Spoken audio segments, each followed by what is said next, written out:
Hey friends, welcome back to our channel. My name is Lyn Allure if you are new here. I hope you do subscribe and I hope you join the party. I know that a lot of us are new here on this channel. We don't really all know each other, so I thought this video would be perfect for us to, get acquainted, get to know each other better. If you hear a question that you want to answer, go ahead and leave it in the comments. I don't gotta be one-sided. We could together, you feel me? We could get to know each other. So I asked on Instagram for you guys to send me your questions. If you're not following me on Instagram, hi, hello, why not? Follow me on Instagram. That's where I am the most and that's where I'm the most interactive. This video is real casual. Got on my house clothes, looking like Molly the maid. I see you got your maid outfit on like you always do. Hey maid, I see you got on your maid outfit like you always do. I don't blame you. Maid You got it outfit. clean. I have on a t-shirt. We're just chilling. Yeah. I got a lot of questions and I am ready to dive into them. Oh, well. This is about to be a fun video. I can feel it. I can already feel it. Okay, where the questions at? All right, so girl, you are always happy and feeling positive. What do you do when you feel down? This is a good question. When I feel down, I listen to some good music. I listen to praise and worship, and I also meditate and pray to God. I go to my best friends also. Talking to my best friends just helps me to vent and get it out. I feel a little bit better when I pray about a situation. Ooh, it's almost like the situation has been erased. There's a bunch of other things I'll probably do depending on how long I've been feeling down for. But the main things is really surround yourself with positive people, pray, meditate, and listen to feel-good music.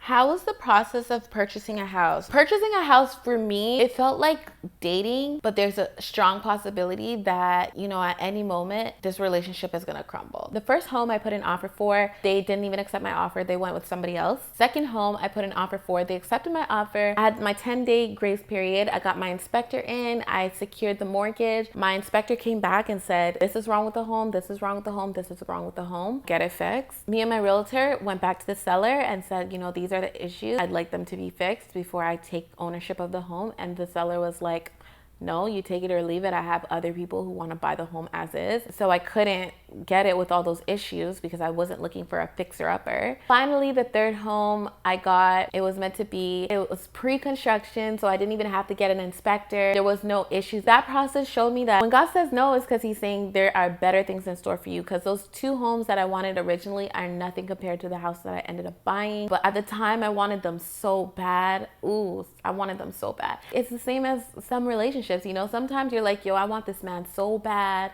but he's not the one. He's a liar and it's not working out. It doesn't work out because God's like, listen, I have something even better for you. What are you doing, sis? Like, why are you crying over this situation? Do you know what I have coming your way, honey? Do you know what I have coming your way? The second home that I put an offer on, oh my God, it was my dream location, but the home itself was basura. No, I'm just kidding. It wasn't a trash home, but it had tenants in it prior. It wasn't like the homeowner who lived in it. Usually homeowners, they have more pride in their home and they take more care of the home because it's their investment. So because it had tenants in it for many years, that home had so many issues. The appliances were so bad. Like the stove was so filthy. The washer and dryer, from opening it, I was like, I don't know if things get cleaner once they go into this thing. Like, it was bad. And the home wasn't even that old, 2012, not even 10 years. Yeah. That process was strenuous. It was long. It was a lot of ups and downs, a lot of get my hopes up and then shoo, shot down. But in the end, everything came together the way it was meant to be, and I secured the house that was meant to be mine. That's how that was. Next question. What's a sure way to wake up motivated and energized? Ooh, good question. So a sure way, in my opinion, I feel like a good night routine supports a good morning routine. Routines, well thought out routines are the way to go. Winding down at night is really important. I find that if I fall asleep while the TV's on or listening to like some rap, hip hop, some, aggressive music, or I fall asleep in the middle of something, I don't wake up feeling good because my mind wasn't at ease. I need to be very serene when I'm going to sleep. I need to be calm. I like to meditate. I like to read. I like to listen to some lo-fi, some jazz right before I go to sleep. My body is just calm. I'm relaxed. I feel good. So when I wake up, I'm still very serene. I'm happy. I don't feel aggressive. I don't feel anxious. I wake up feeling real calm and happy and ready to take on the day. Also, along with reading and listening to calm music in the nighttime, I like to journal in the nighttime. That helps a lot. And I also like to set up like what I'm gonna do for the next day. I like to do that in the nighttime so that in the morning when I wake up, I'm not feeling anxious and trying to figure out what I need to do for the day. I already know what I need to do for the day because I've planned it out in the nighttime. So yeah, those are all things that help me to have a great morning. Yeah. These are good questions, y'all. Yes, yes. What is your favorite kind of music? Late 90s, early 2000s, R&B, baby. That is my jazz. Ooh, ooh, ooh, ooh. Maybe we should start a family. Let's start a family, baby. Someone who truly understands how to treat a man. That ain't what I need, baby. And my favorite song ever is Tamia, Fabulous. I really like what you done to me. I can't really explain it. I am so into you. I really like what you done to me.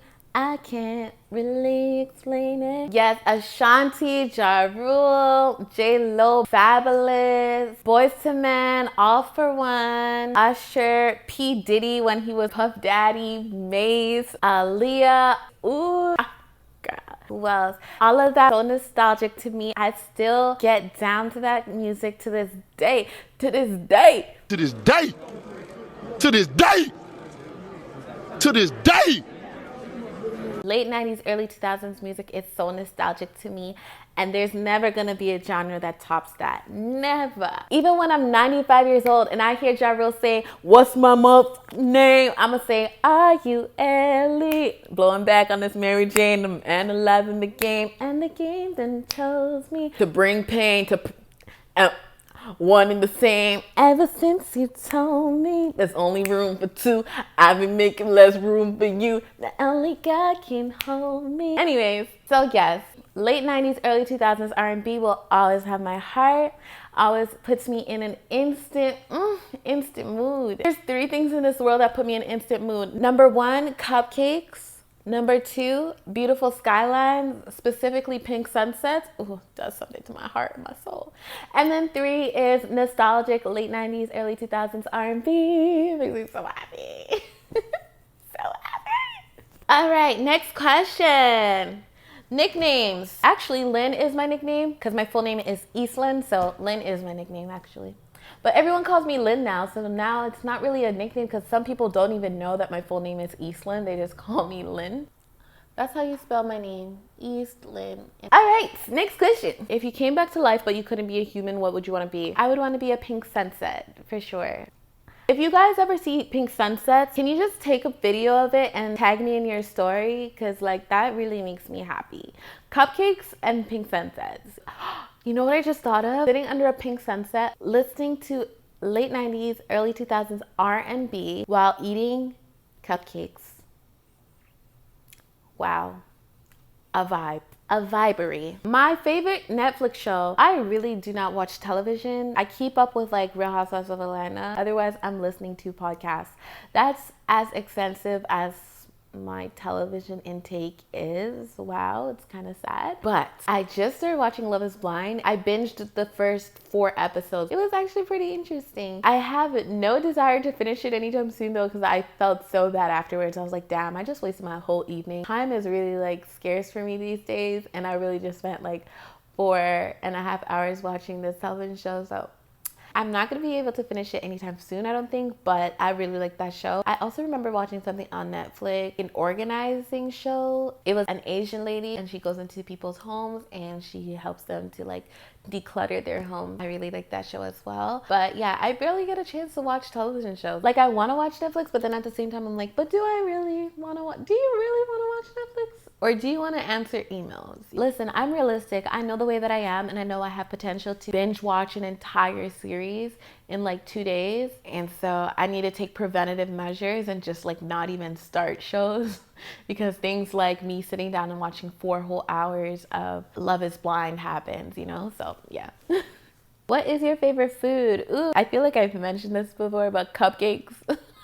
I love cupcakes so much. I also really like pizza and I really like shrimp. My favorite thing to eat that's healthy is like a really well-made salad. What are your thoughts on being a successful woman and dating? Well, I love love, so I love talking about dating and relationships. Like, love is just so beautiful, you know? I love love. I love giving love. I love receiving love. It's a beautiful thing. I've actually been seeing a lot of videos here on YouTube popping up about femininity. I haven't been able to watch those videos in their entirety. I think anyone who makes YouTube videos can relate. Like, it's difficult to watch another YouTuber's videos from beginning to end, but I love the discussion of femininity. I think that as a successful woman, I'm always gonna want and need my man.